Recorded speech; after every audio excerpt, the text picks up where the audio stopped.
YouTube is ramping up their censorship against any kind of misinformation around vaccines, basically saying that anything that falls outside of the consensus narrative, which is basically sanctioned, authoritative, and closed, not open source data, to say one thing is the one-size-fits-all solution to a very complex health problem that is affecting the economy and many other things, that there is one way forward, and that is the scientific consensus.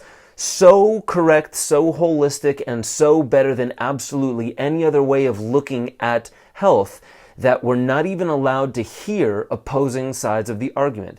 That is the very definition of anti-science. So what I'm going to do in this episode is introduce you to Ivan Illich, who wrote a book back in the 1970s called Deschooling Society. And then I'm going to get into an article by Charles Eisenstein that really shows the alternative way of looking at what this epidemic and what the biggest danger of 2020, post-2020, really is to society, and that is the way we are framing the problem and, as Charles says, bowing at the altar of safety. There's a much better way forward, and the solutions lie in really understanding the gift that all of this is inherently bringing humanity to help us wake up out of our stupor and outsourcing all of our intelligence to the machine. We'll get into that later. So right now, smash that like button, comment below, share this video out far and wide, subscribe to the channel if you haven't already, and get ready for another episode of Waking Infinity.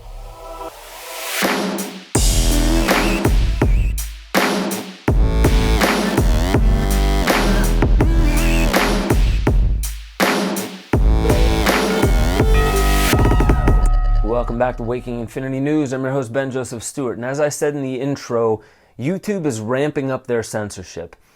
And the whole claim is that there is a consensus scientific view.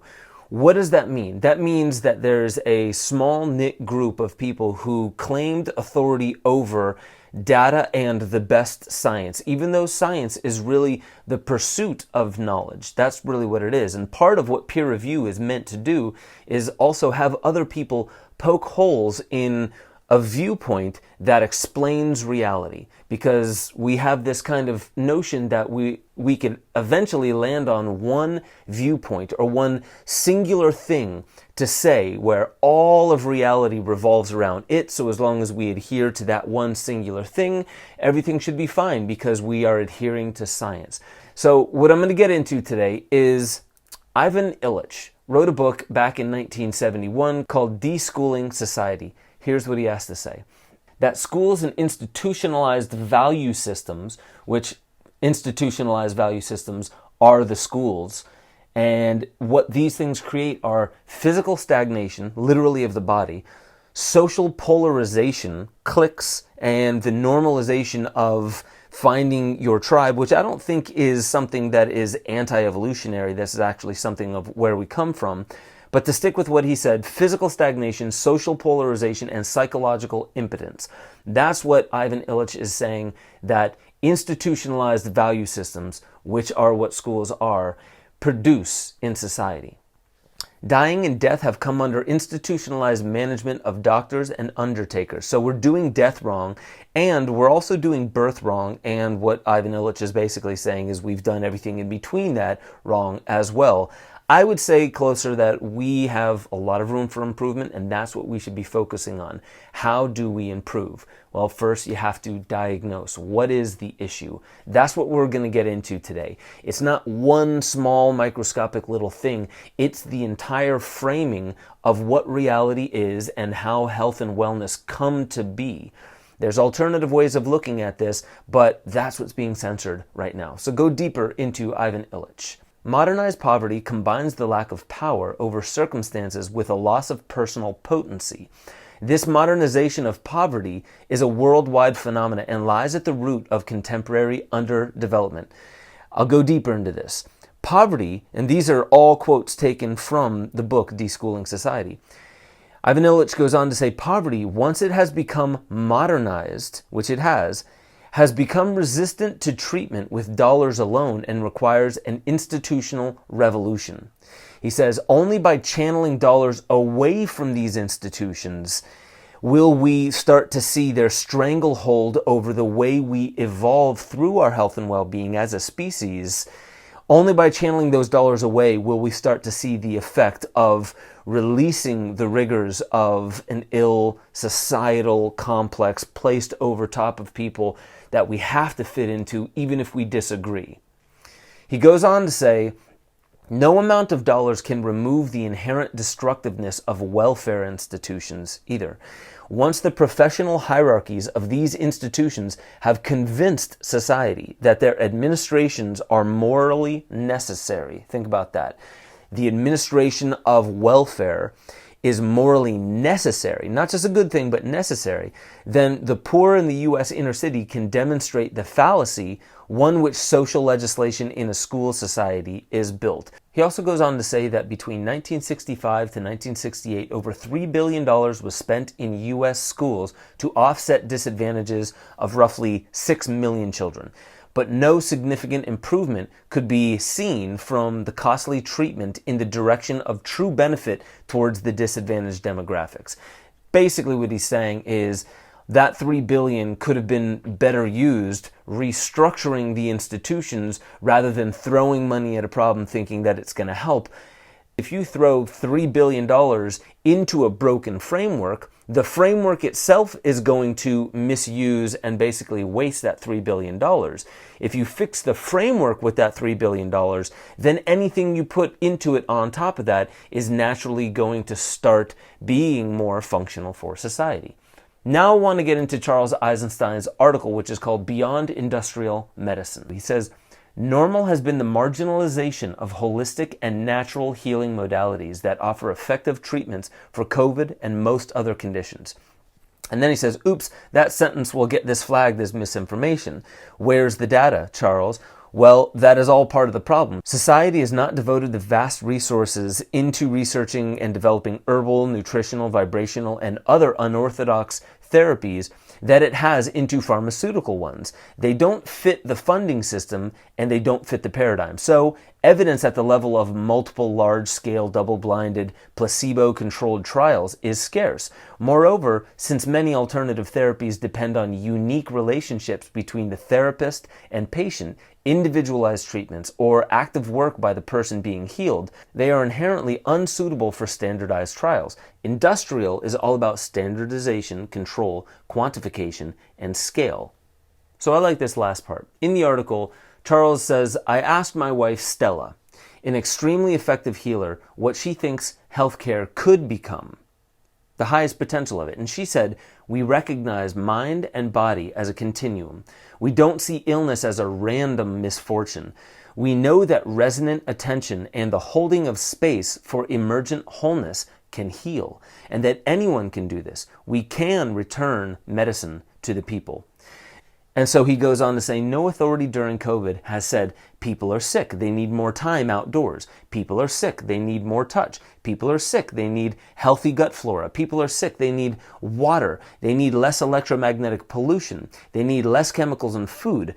So let's put diabetes warnings on soda pop, encourage them to meditate or pray more. Let's get them in the garden. Let's make our cities walkable. Let's clean the air. Let's provide free mold remediation on all dwellings. Let's promote education about local herbs. Let's make the best supplements and practices of the biohackers and health gurus available to everyone. Let's heal our agricultural soils.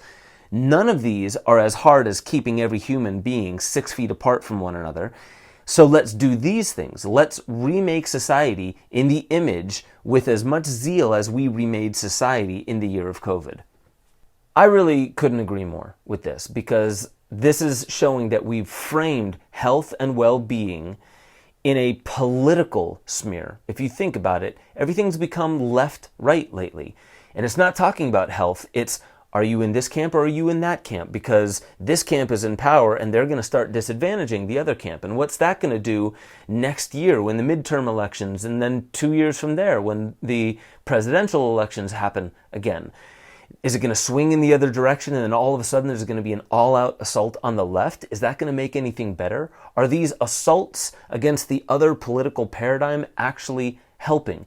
Is all of this fervor and rabble-rousing about the enemy, the mentality that's the real epidemic, the people who are making these choices that are the problem? The people are the problem. The people making their choices, trying to find information, trying to listen to things outside of the norm, think for themselves, they're the problem. People like RFK, people like Joseph Mercola, people that otherwise, if it wasn't such a slanted industrial, medical, and otherwise slanted industrial system that really, really advantages some and then subjugates the rest, then people like RFK and Dr. Joseph Mercola wouldn't be public health enemy number one as they are today, being censored and banned from YouTube, demonetized, just because they're talking about these things.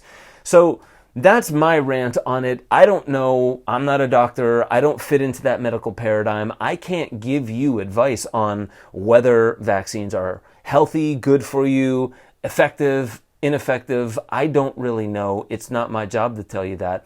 I kind of agree with Tim Pool when he says check with your own healthcare provider. I would just add the caveat, please make sure you're really finding a healthcare provider that shares your values. Getting back to Ivan Illich, what we're talking about here is institutionalized value systems. That's what schools are. That's what academia is. That's what the science institution is, not the aspect of consciousness called science, which is that aspect in which we gather information and we check in with ourselves and we check in with outside sources to validate whether this is really how I feel I should, the independent me, move forward with my life so I'm not being encumbered by other people's rules, other people's restrictions, and this is my pursuit of happiness.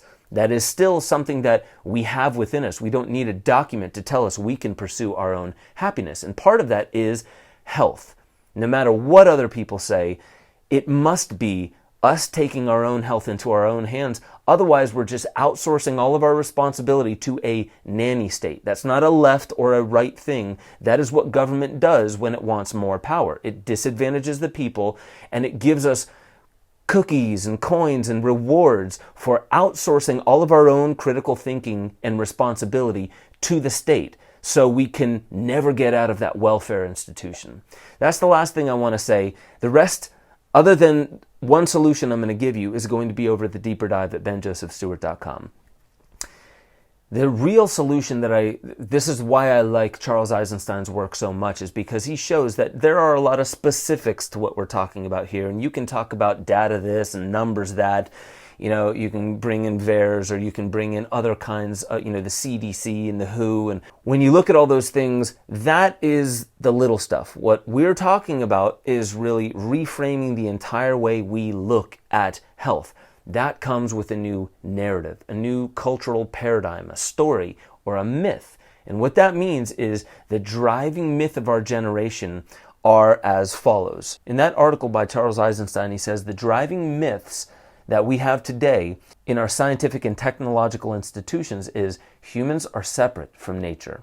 We make the assumption that the self is a separate thing from all the rest of nature. Full selfhood, meaning consciousness and sentience, exists in humans only. Competition is the defining characteristic of life. Domination and control over the other, which is nature and other people, is the key to well-being. That all things are composed of generic, identical building blocks. That to be real is to be measurable and quantifiable. That the forces of nature are basically random, so human progress depends on insulating ourselves from the forces of nature, their dangers, and harnessing them for our own purposes. It also assumes that linear and reductionist thinking is the basis of technology, and that human destiny is to conquer or transcend nature. Ladies and gentlemen, the real solution to this is undoing that myth, that you can make a solution to this grandiose problem, put it in a little vial, inject it into somebody's system, and the problem will go away. There are plenty enough people who are rooted in virology that's saying, wait, questions around this assumption are a good thing, not a bad thing, nothing to censor. It's actually a good thing. So the solution is not to get up in arms and find out how we can fight or buck against that system. The solution is owning your health. It is the internal work. It is really so much of the inner work, the spiritual path, the consciously expanding repertoire of skills that we can, gather from all these great people on the internet, that many of them are actually getting banned and censored. The more we take our own health into our own hands and understanding that you cannot separate your physical health from your emotional health, from your psychological health, from your environmental health, from your relational health, or your spiritual path. None of these things are separate. That is the framing problem of scientific institutions. So that's as much as I'm going to say here. Go over to benjosephstewart.com, get access to the deeper dives where you're going to hear me go even deeper into the beautiful solutions that Charles Eisenstein has put forth in that article. And please go to the Discord chat group. All the information is below. Once you become a part of that, you realize that all the people that come and watch this show, they go on there and they discuss the topics, the many topics that are being talked about right now. So, love you guys. Thank you for always coming back. Remember that you're the most powerful, incredible, and creative, magical technology known to existence. It's in an immature state. You have to grow it, develop it. You need to take it into your own hands. You can. We are all supermen and women. We've simply forgot. We have that cultural amnesia. Let's bring it back.